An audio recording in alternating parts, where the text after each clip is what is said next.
The protests come more than a week after demonstrations in Charlottesville, Virginia, where clashes between white supremacists and counter-protesters turned violent and resulted in one death.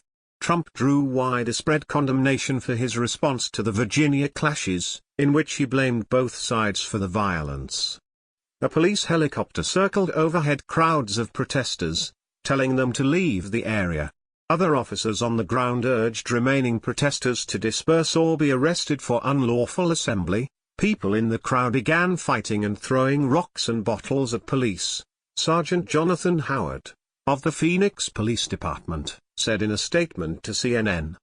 They also dispersed some gas in the area.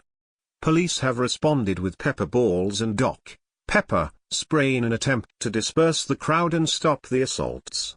2 people were arrested for aggravated assault and 1 person was arrested for criminal damage, Phoenix Police Chief Jerry Williams said at a news conference. The 4th arrest was made due to an unrelated warrant, Williams said. 2 officers were treated for heat exhaustion, Williams said, but no officers were injured during the protests. As Trump supporters began trickling into the convention center, protesters continued to descend upon downtown Phoenix carrying protest essentials, signs, megaphones and water bottles to stay hydrated in the 100-plus degree weather. Protesters yell after Phoenix police used tear gas outside the convention center Tuesday night. Carol McGovern wore purple to honor the memory of Heather Heyer, who died while counter-protesting in Charlottesville. McGovern came with her daughter, her friend and her friend's daughter. We're here for her, McGovern, a Phoenix resident, told CNN. I can't even imagine being Heather's mother and lost her the way she did when she was coming out, just like we are today, just trying to be a positive force. This is not a time to be silent. You only send a message if we are in big numbers like this. Meanwhile, hundreds of other protesters climbed the stairs of the parking lot across the street from the convention center to watch the crowds from higher up. Views from the roof of the parking lot across from Phoenix Convention Center. People packed on every floor. Hashtag TrumpRallyProtest.twitter.com/PHMC1RBEG. Saba Hamadi.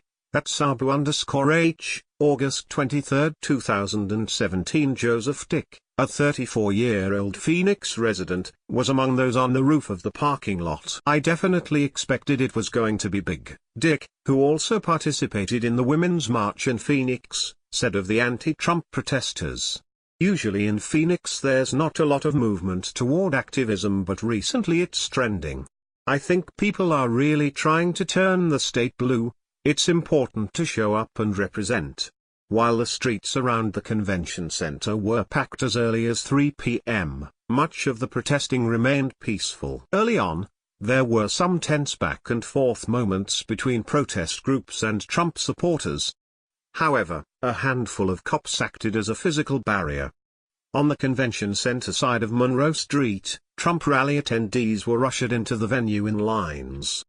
On the other side of the street, anti-Trump protesters had put up an inflatable Trump, in a white robe with a Nazi symbol, as well as a giant sign that read "White supremacy will not be pardoned." Anti-Trump protesters yelled chants including "Shame" and "No Trump," "No KKK," "No Fascist USA."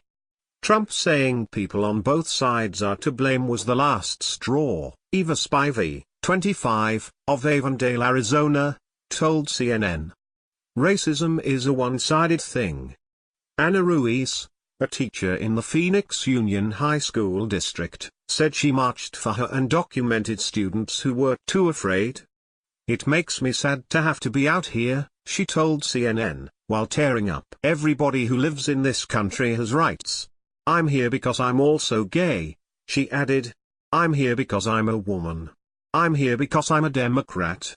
I'm here because I'm a woman. I'm a veteran. I'm a fifth-generation Arizonan. I don't like what's happened to my state or my country. I'm so ashamed. Barry Smith, a Phoenix native, carried a sign that read "Old white men against bigotry." After the election I felt so bad. They look at an old guy like me and think I voted for him, Smith told CNN. It's embarrassing. Everything about him repulses me, And the fact that people are still coming to support him after the races, that's so blatant. There's nothing in the new message, but people are starting to get the message. Some had simpler reasons for showing up. Somebody had too. Nonny Nez, from Mesa, Arizona, told CNN.